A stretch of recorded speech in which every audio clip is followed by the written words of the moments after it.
if you said to the Oscar people, those getting the awards and making presentations, just want you to know that every time you make a political comment, that ensures that next year we have fewer viewers. They will say, we don't care. Right. It's for the and cause. they really don't care. I know. See, I don't doubt the sincerity of bad people. That's why I don't believe in my life I have used the term sincere as a compliment, because it is irrelevant if you're sincere. Completely irrelevant. That's such a Dennis Prager line, that you don't use sincere as a compliment.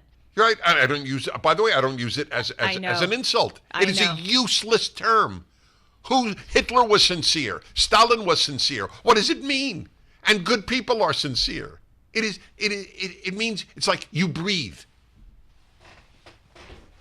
You've really influenced me on this subject.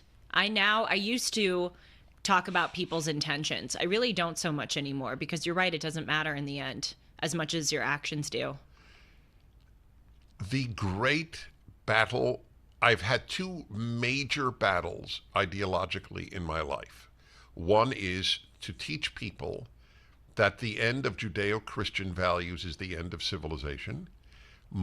Some people have bought it, many have not.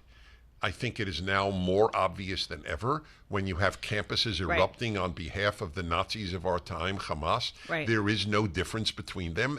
There is one difference. Hamas announces it wishes to exterminate the Jews, whereas the Nazis hid it. The Nazis hid the Holocaust to the best of their ability. These video it. They're proud of butchering Jews.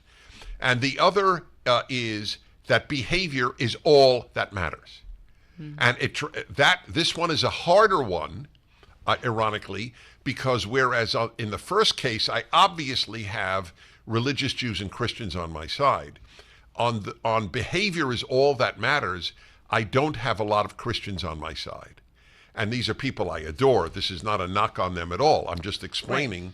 I had a phenomenal talk with Eric Metaxas on his show at the National Religious Broadcasters Convention, the Christian Broadcasters, last year or earlier this past year.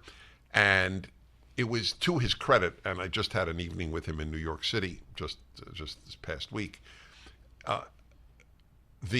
To his great credit, he listens. He so pursues truth that, as hard as it was for him as a committed, believing Christian to hear, because Christianity, and I totally understand why, based on the New Testament, is very much how you think is an issue, is a moral religious issue. And when I get up and say, no, it isn't, how you act is the moral religious issue. It is hard for a lot of Christians to hear that, and I respect that fact.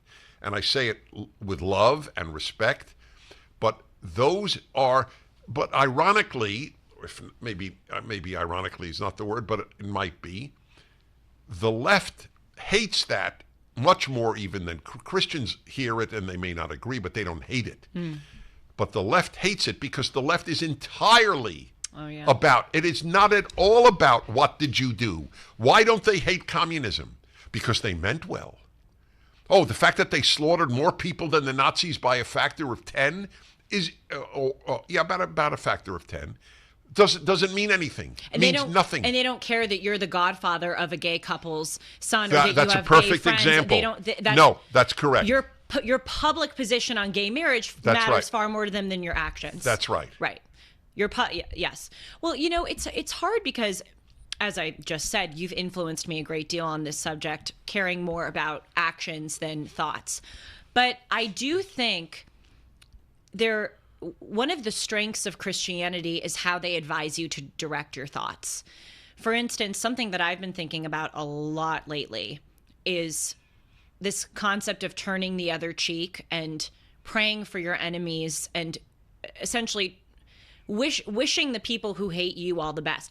I'm sure you've had to grapple with this a lot. I mean, being in the public eye, and you are many times over more in the public eye than I am, but I'm even seeing this, you get people writing to you just with vicious things, calling you names, and then seeing the things that they're advocating for. I just, sometimes I look at these individuals, especially online, and I feel contempt for them.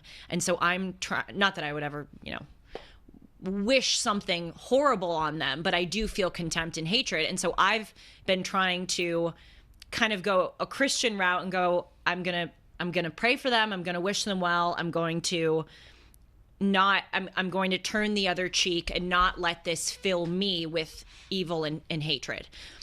I think that's a lovely thing. Okay, but finish. But that's important. I think Christianity at times goes too far, and I'm the living, walking embodiment of this. I'm very culturally Christian with the amount that I self-flagellate for my bad thoughts. So I know this better than anyone. Sometimes it goes too far, and it should focus more on behavior than on thoughts. But I'm not going to say that the focus on thoughts doesn't matter, because figuring out how to direct your thoughts influences your behavior, as you argue in your happiness book, that having gratitude and a grateful mindset is going to make you happier and direct your life in a better way.